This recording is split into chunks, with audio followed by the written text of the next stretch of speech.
is what that field would look like.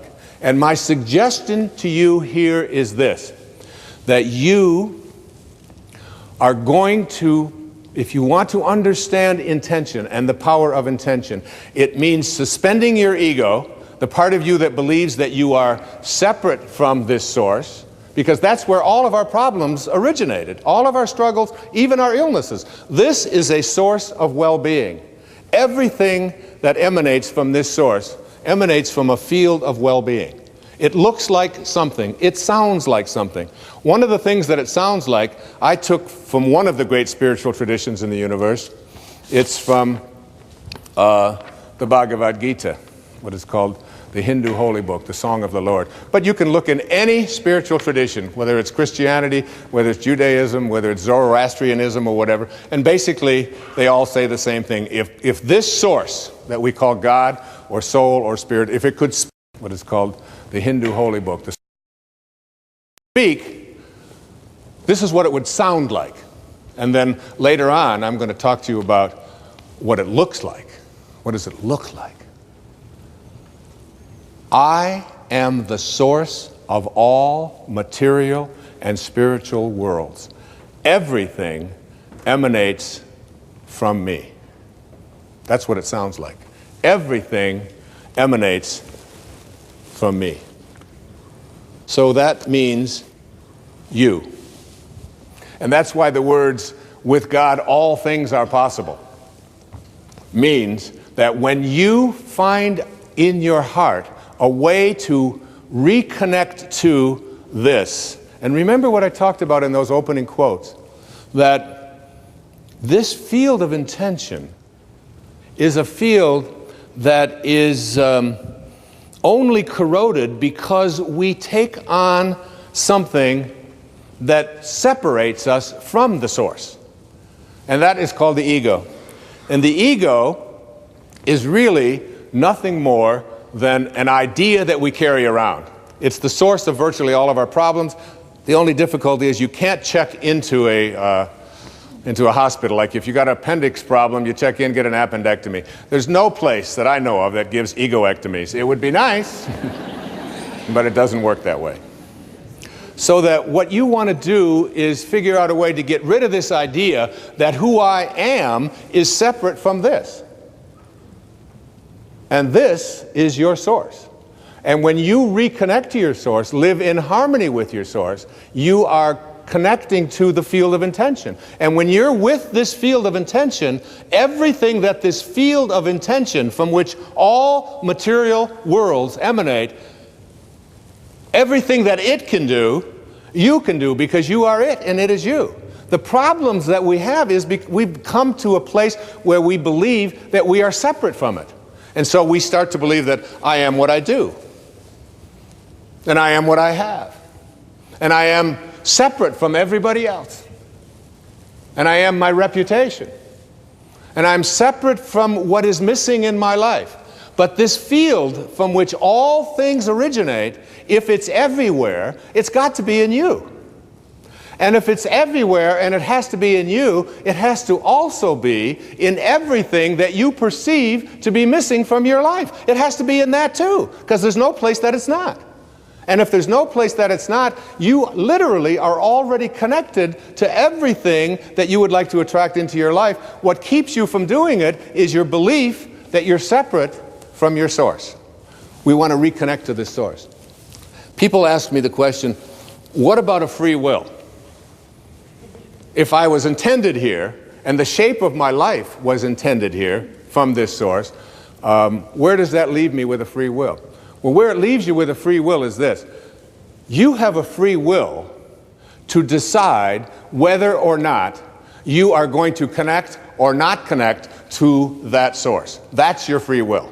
If you make a choice, a conscious choice, to stay disconnected from it and believe that you are all of these things that I just illustrated in the ego, this field of intention doesn't know anything about non-well-being. It creates from a source of well-being. It doesn't know anything about fear, about anxiety, about worry. It just is in a constant state of creating. There's a quotation that goes like this. Self-realization, which is really reconnecting to your source. Self-realization means that we have been consciously connected with our source of being. We are reconnected to this source, which I'm going to describe in detail in this program, what I believe the faces of intention look like. Once we have made this connection, then absolutely nothing can go wrong. That's from Swami Paramananda. Nothing can go wrong when you reconnect to source. All of our struggles, all of our illnesses, all of the scarcities in our life, all of the problems we have in our relationships, all of this stuff came about because we disconnected ourselves from a field of intention that is nothing but just well-being at work. It only wants you to be in a state of happiness.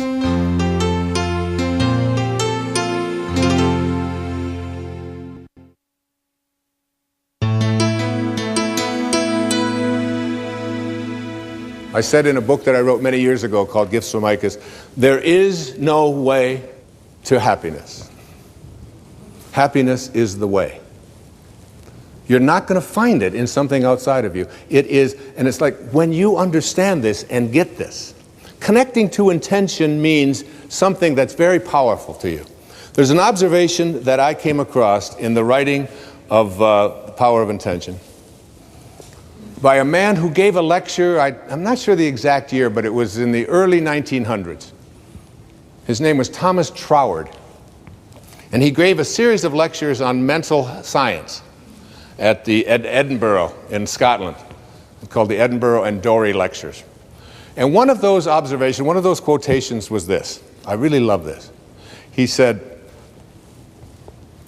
"The law of flotation was not discovered by the contemplation of the sinking of things." Isn't that great? Imagine yourself trying to figure out, what he made an observation that before about the 15th or 16th centuries, all of the ships in the world were made out of wood. And why do you think they made ships out of wood for so many centuries? Because when you put wood in water, what happens? It floats. And our conclusion was, the law of flotation must be, you want things to float, make them out of things that float. But now we have realized that in studying the law of flotation, that it has nothing to do with what the material is made out. It has to do with the amount of water that is being displaced. So now all the ships of the world are made out of stuff that doesn't float, and yet they float. We're celebrating now at this time in our history the flights, the 100-year anniversary of Orville and Wilbur Wright over in Dayton, Ohio. Imagine the law of flight being discovered by two brothers contemplating the staying on the ground of things. So what we want to do is figure out a way to reconnect ourselves to surrounding ourselves with this idea that we are already connected to everything that we need for everything in our life. We've just separated ourselves by believing that we're something that we're not. In a book that I wrote a few years back called 10 Secrets for Success and Inner Peace, which was part of a PBS special, one of those secrets is called Treasuring Your Divinity. Treasuring your divinity. And I came across this observation, and I was writing some notes on what I'm just talking about, on contemplating things. Listen to these words. We know that by the very nature of the creative process, which is what intention is about, learning to create the life that you want, the world that you want, the people that you want, the excitement that you want, the health that you want, everything. We know that by the very nature of the creative process that we are one with this originating spirit. And therefore, we are also one with all of its principles. Whatever this is like, whatever it sounds like, whatever it thinks like, whatever it looks like, we are one with it. And consequently, we are one with its infinite personality. We are not here as human beings having spiritual experiences. We are all spiritual beings having human experiences. All of us. We are all infinite. And therefore, our contemplation of this source, as the power which we want, gives us the ability to use that power. And the way that we use this process is to contemplate ourselves as surrounded by the conditions which we want to produce. Keep that in mind. Underline that. Surround yourself internally with the conditions, contemplate them, which you want to produce. What is it you want to produce in your life? What do you intend to create for yourself? It's not your ego that's going to do it. It's your free will to reconnect to this, which is the source of everything. You're going to be, by the end of this program, you're going to be in rapport with, in harmony with this. If you call my cell phone, pick up the phone. I'm not going to give that number, but if you were to call this number, this is what you would get as a message from me. Hi, this is Wayne Dyer that you've reached, and I want to feel good. If your call is designed to do anything other than that, you have reached the wrong number, and I urge you to call Dr. Phil.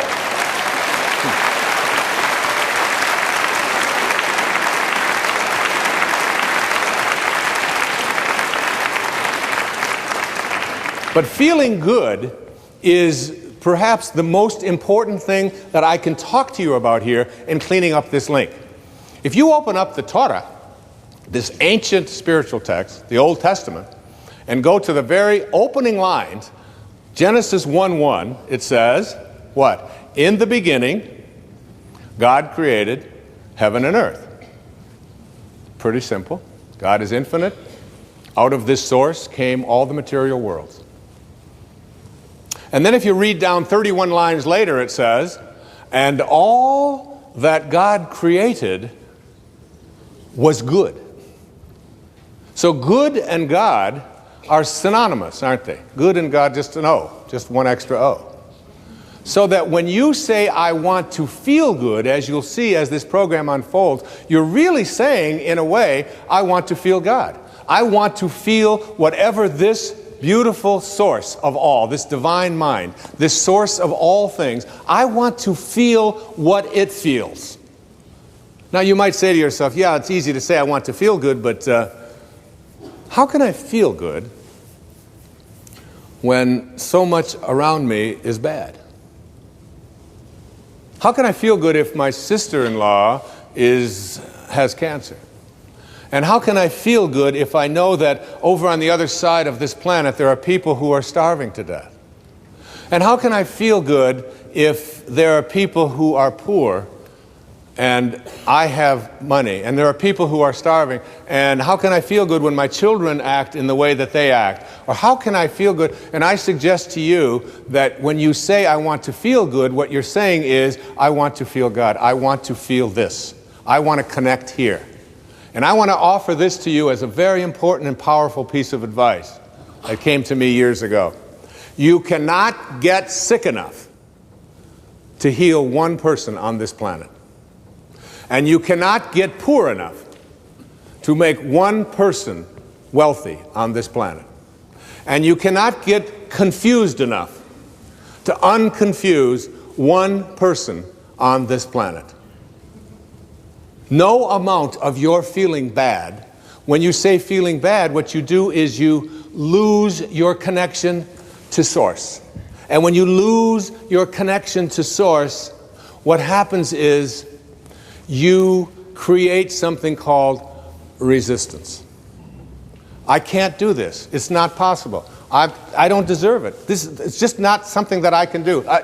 And when you create this kind of resistance, you have emotions. And these emotions become sadness, fear, worry, anxiety. And what I'd like to offer you is a way for you to use these emotions that you are experiencing at any time in your life and use them as a system, as a barometer, as a guidance system to say to yourself, what kinds of thoughts am I having that are keeping me from being in rapport with this field of intention? And at any moment that you're not feeling good, you are attracting exactly the opposite of what it is that you would like to attract into your life.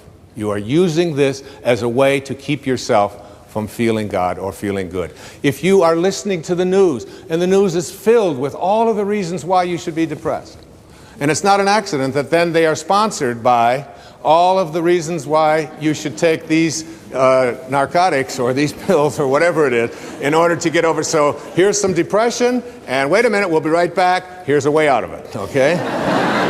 I saw a commercial the other day. I don't even know what it was for. Some guy gets up in the morning, and he's going out to get clams. And he's going out clamming in the morning, and he's successful at getting the clams. He walks off, and he's got his clams. And then they say, call your doctor to see if you need some of this clam-finding miracle drug. There's a drug out there that'll help you find clams if this happens to be one of your problems. All right?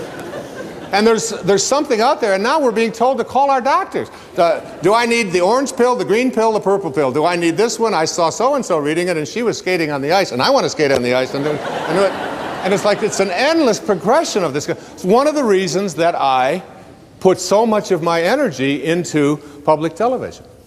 Because when I watch the evening news, when I watch Jim Lehrer on the evening news on PBS, which is the only news that I watch, I don't get bombarded with all of the reasons why. And I also get sort of either side of this thing. I don't just get a one-sided view of it. And it's like it's an energy system.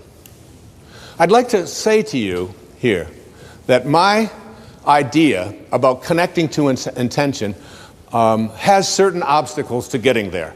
And I just want to very briefly go through what those obstacles are and then move into what it is that you need to do to understand what this field looks like and what you can do to stay connected to it. Keeping in mind these words, I want to feel good. I know my beautiful daughter, who will be singing in a little while, Sky, she was working on a music project. And she had come to me and she said, when she was going to school at the University of Miami, and she said, Dad, would you mind if I dropped out of school? And since I have been a person who has never, ever listened to any advice that adults ever gave me throughout my life about what I should do with my life, because I believe it's something that you have to own yourself, I said, why? And she said, well, I want to sing. I've always just wanted to sing. It's the only thing that's in my heart is singing. And what I've discovered, she said, is that I can't sit in classrooms anymore in my junior year and be told how to sing by people who are not singing. And she said, I also don't want to study theory any longer. I want to sing. I just feel it in my heart. I said, that's great. I said, I'd like to take you with me when I talk all over the country, all over the world. And I'd like you to sing for me, because I'm always so proud to have her on stage with me, as you'll see why shortly. And I said to her, I said, honey, but what you've got to do is perhaps put together a project, perhaps put together a CD, get some way that you can come out and sing at the talks and include on this some of the music that is relevant to what I speak about. And she said, okay. And I was over on Maui and I was writing. And she called me, she said, Dad, the problem is that the musicians that I need to be able to do this are not available. And you can't get them. And I said, Sky, you've got to contemplate yourself as surrounded by the conditions which you wish to produce. Don't think about the musicians as not being available. Contemplate yourself surrounded by the musicians, and you'll see that when you reconnect to this source will provide. It always does. It's an unfailing system.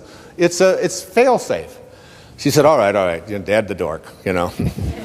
She called me back the next day. She said, you're not going to believe this, Dad. I did what you said last night, and all the musicians are available. I just can't believe it. She said they called the ones that I wanted, especially they had a cancellation on something. She said the only problem is that the studios that I need in order to be able to record it are unavailable. There's no studios available in any place in South Florida, and I want to get this in, and I had given her a deadline of like 4 days to get this done, an entire CD.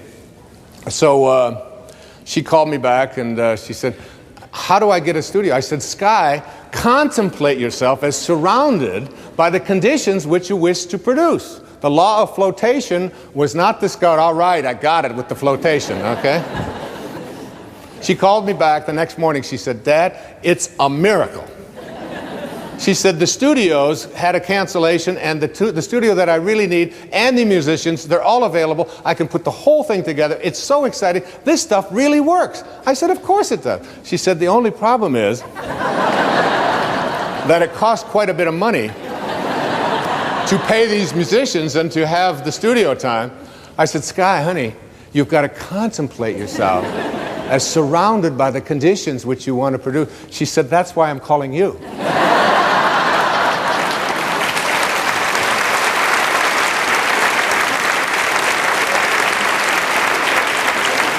And I said, but honey, I want to feel good. She said, maybe you should call Dr. Phil. She said, and this will make you feel good, because you will be contemplating yourself as surrounded by a daughter who is so... She used it all right back on me. And she did it, and she got it done, and she was able to produce it.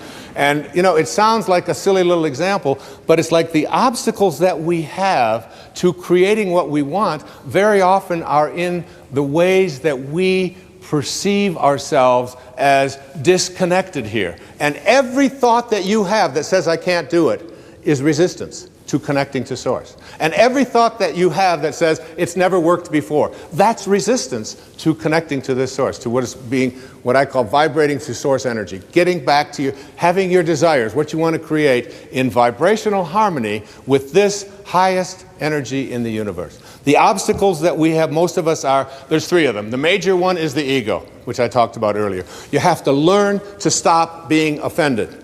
There are people out there who are going through life looking for occasions to be offended, and you very seldom will find yourself disappointed.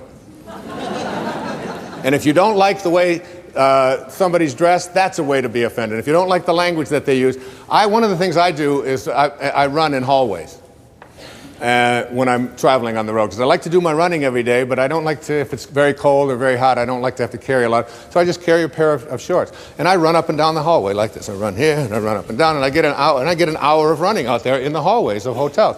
Now there are people behind the doors very often who don't anticipate a sweaty man in running on the hallway.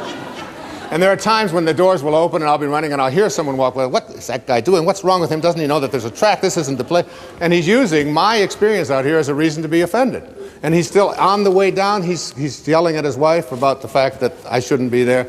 Oftentimes goes home, kicks the cat, whatever it is, because... But one day I was running, and there's a different view of it as well. It's very interesting.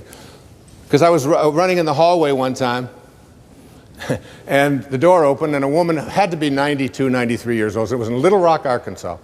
And she opened up the door, and I was running right past her. She had a little walker. She said, "Young man." I immediately loved this lady. Huh? She said, "What the hell are you doing?"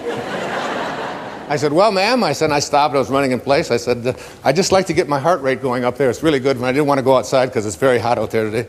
She said, "You got that much energy this time of the morning to be out there running?" I said, "Yes, ma'am." She said, "Why don't you come on into this room with me for a little while?" Now, there's a woman who had a great sense of humor.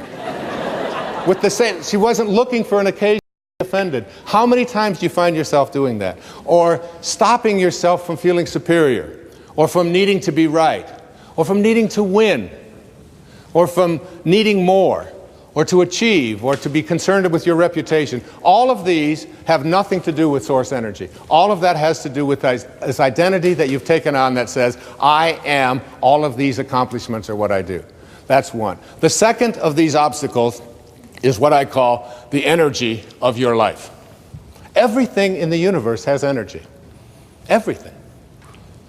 That's why I promote a book so powerfully called Power versus Force by David Hawkins, a medical doctor out in Sedona, Arizona, where he talks about the thoughts that we have and how you can use kinesthesiology. You can just use muscle tests to determine whether something works or doesn't work for you, and whether it's strong or not. And every thought that you have, and he has compartmentalized all of these different thoughts. And it's like he even suggested that the music that we listen to has energy in it. The photographs that we have hanging in our home, the prayers that we have, and the television shows that we watch.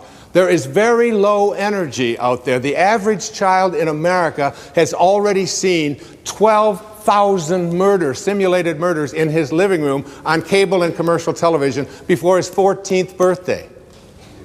Imagine. 12,000 simulated murders.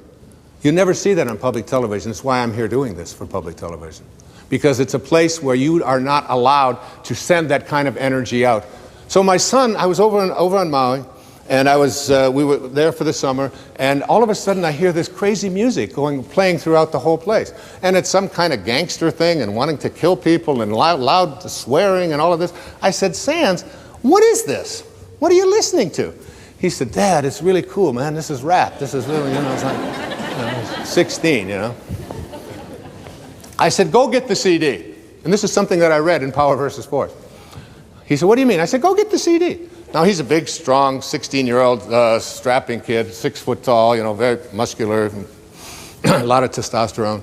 And so he brings the CD and he said, what do you want me to do with this? I said, well, set it on the table and take that banana. And I had some bananas there. I said, take that organic banana, place it next to your heart, put your arm out, and what I'd like you to do is resist me as hard as you can with that banana next to your heart.